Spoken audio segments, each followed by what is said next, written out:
ఏపీలో అసెంబ్లీ లోక్సభ ఎన్నికల పోలింగ్ ముగిసింది. అయితే 6 గంటల వరకు లైన్ లో ఉన్న వారికి ఓటింగ్ అవకాశం కల్పించారు అధికారులు. టోకెన్లు ఇచ్చి పోలింగ్ కు అనుమతిస్తున్నారు.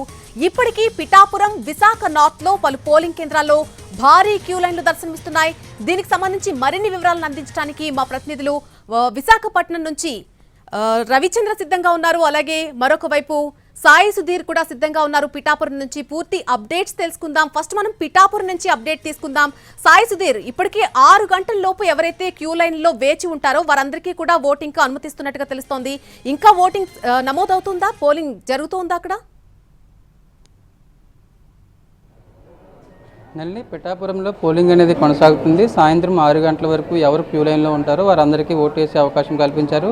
దానికి తగ్గట్లుగానే సాయంత్రం last 1 hour, last 5 to 6 voting పోలింగ్కి ఇటు పబ్లిక్ అనేది ఎక్కువగా వచ్చిన సిచ్యువేషన్ మనం విజువల్స్లో చూసుకోవచ్చు. పిఠాపురంకి సంబంధించి పిఠాపురం, అదేవిధంగా ఈ కొత్తపల్లి, గొల్లప్రోలు, ఈ 3 మండలాలకు సంబంధించి పిఠాపురంలో సిటీ ఓటర్లు ఎక్కువగా ఉంటారు కాబట్టి, మున్సిపాలిటీ కాబట్టి అక్కడ లాస్ట్ 1 అవర్ తగ్గినప్పటికి కూడా మిగతా చోట్ల ఈ కొత్తపల్లి కావచ్చు, అదేవిధంగా గొల్లప్రోలు, ఈ 2 మండలాల్లో కూడా భారీగా పోలింగ్ నమోదవుతున్న సిచ్యువేషన్ మనకు కనిపిస్తుంది. సాయంత్రం 5 గంటల వరకు చూసుకున్నట్లయితే 78% పోలింగ్ నమోదైందని ఇప్పటికే ఆర్ఓ ప్రకటించిన సిచ్యువేషన్. గత సార్వత్రిక ఎన్నికల్లో పిఠాపురం నియోజకవర్గంలో దాదాపు 81% పోలింగ్ నమోదైంది. ఈసారి 81% దాటే అవకాశం కనిపిస్తుంది. ఎందుకంటే లాస్ట్ 1 అవర్ కూడా ఓటర్లు ఓటు వేయడానికి భారీగా ఇటు పోలింగ్ కేంద్రాలకు వస్తున్న సిచ్యువేషన్. దానికి సంబంధించి కూడా మరొక వైపు సాయంత్రం 6 గంటల వరకు క్యూ లైన్లో ఉన్న వారందరికీ కూడా ఓటు వేసే అవకాశం కల్పిస్తున్నారు అధికారులు. దానికి సంబంధించి ఇటు మనం పోలింగ్ కేంద్రం లోపల విజువల్స్ చూసుకున్నట్లయితే ఒకవైపు పార్లమెంట్, మరోవైపు అసెంబ్లీకి సంబంధించి సెగ్మెంట్లు మనకు కనిపిస్తున్నాయి. ఆ 2 చోట్ల ఓటర్ వచ్చి ఓటు వేసి వెళ్ళిపోయే అవకాశం కనిపిస్తుంది. సాయంత్రం 6 గంటలకి